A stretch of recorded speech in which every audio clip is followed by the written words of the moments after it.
هنعمل النهارده صينيه جلاش باللحمه. حلوه وخفيفه وطعمها لذيذ. يلا بينا نشوف هنعملها ازاي. معايا لفه جلاش بس تكون طريه، يعني لو في الفريزر طلعها من قبلها عشان تفك وتعرفي تشتغلي فيه. ومعايا نص كيلو لحمه، هو ده اللي انا محتاجاه، وفلفل وملح والبصل بس، ومعلقه صلصه. معايا الزيت حطيته على النار ودرجة حرارة عالية في الأول عشان اللحمة تاخد صدمة، وبعد كده النار تبقى وسط. هقلب اللحمة، ننزل السوائل اللي فيها وتاخد لون، وهحط لها البصل أنا مقطعهم بصلتين 2 مقطعهم صغير جدا علشان ما يبانش في الحشوة بتاعة الجلاش. خلاص هقلبهم ويندمجوا مع بعض كده. هحط لهم معلقة فلفل اسود ومعلقة ملح، وبعد شوية هحط لهم معلقتين صلصة. الصلصة بتغير اللون. عايزة تحطي فلفل ألوان ماشي، قطعيه صغير وحطي فلفل أخضر وفلفل أصفر أحمر اللي موجود عندك. أنا ما بحبش أحط الكلام ده كله، يعني بحب الأكلة تبقى بسيطة علشان تديك الطعم اللي انت عايزاه. وهغطي، يعني هقلب الصلصة فيها هتديله لون اهي، هتدي العصاج لون جميل. هغطيها وهسيبها بقى على نار هادية خالص. نار هادية خالص، هيستوي بقى براحته على ما اجيب الصينية اللي هنشتغل فيها. معايا السمنة سايحة، كوباية سمنة سايحة، وحاطة فيها حتة زبدة، يعني قطعة زبدة صغيرة، وهفردها هفرد شوية سمنة في أرضية الصينية. وكل 3 طبقات جلاش هحط شوية سمنة يدوب بس شوية صغيرين، وهفردهم كده بالفرشة عشان ما يبقاش فيها دهون كتير. طيب الصينية صغيرة وماشي على قد الجلاش، خلاص اتني الجلاش طبقيه كده 2، وفي اليمة التانية برضو اعملي قصد منه علشان يبقى كله طبقات متساوية، ميبقاش جنب عالي وجنب واطي، وجنب يستوي وجنب يبقى لسه طري. او قطعيه بالسكينة، خدي مقاس الصينية في الاول وقطعيه بالسكينة وحطيه طبقات براحتك. عايزة تقطعيه وتحطيها يبقى حتت صغيرة اللي طالعة حطها في النص قبل ما تحط العصاج. هخلص نص كمية الجلاش وهحط العصاج، وبعد كده هكمل تاني بقية كمية الجلاش. ويا ريت اللي يعمل اي حاجة مخبوزات في الفرن تبقى صواني ألمونيا. هتعملي صينية مكرونة بالبشاميل، تعملي جلاش، تعملي رقاق مع مخبوزات بقى القرص والحاجات دي كلها، كل ده يبقى في الألمونيا.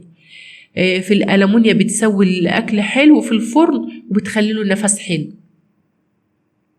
خلاص حطيت العصاج، وهبدأ برضو تاني كل 3 طبقات أو طبقتين زي ما انت عايزة.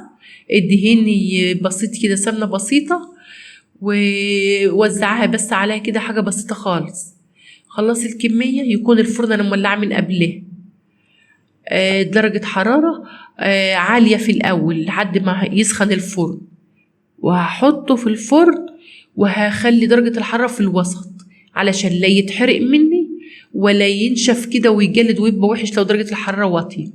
هو بياخد 1/3 ساعة في الفرن، 10 دقايق وخرجيه من الفرن.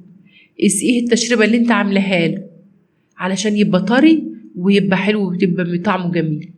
طيب انا هخلص الكمية اللي معايا.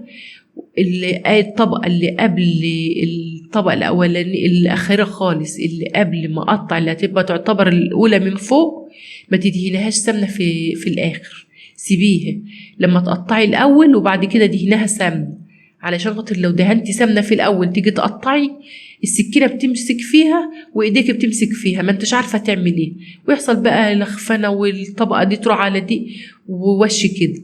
انما لو سبتيها وبعد كده جبتي الفرشة ودهنتيها حاجة بسيطة، السمنة اللي فوق دي بندهنها عشان بتدي لون للجلاش. بس هو ده كل النهاردة أكلة بسيطة وسهلة اهي، ما غيبتش ولا خدت مني أي وقت ولا أي مجهود، عشان أنا دهنت السمنة في الأول قبل ما أقطع. السمنة بتخلي الجلاش يمسك في إيدي، وشوف الرقات بتيجي على بعضها.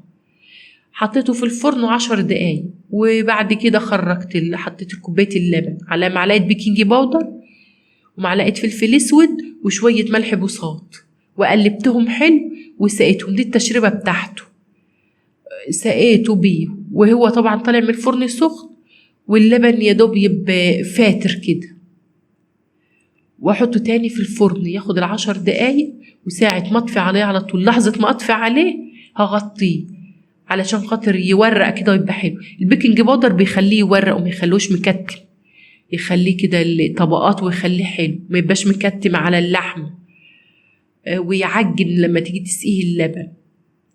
خلاص هكمله سوا، وساعة ما اخلص اطفي عليه اغطيه 10 دقايق بس كده، واخرجه على ما يبرد، واخرجه اعيد عليه تقطيع تاني وبس، واخده بقى. عايزه تسيبيه يبرد خالص وبعد كده تاكلي منه مفيش مشكله، عايزه تاكليه وهو سخن كده بيبقى طعمه جميل، وريحه السمنه فيه وطعم اللبن والحاجات دي كلها بيبقى طعمها جميل وهو سخن.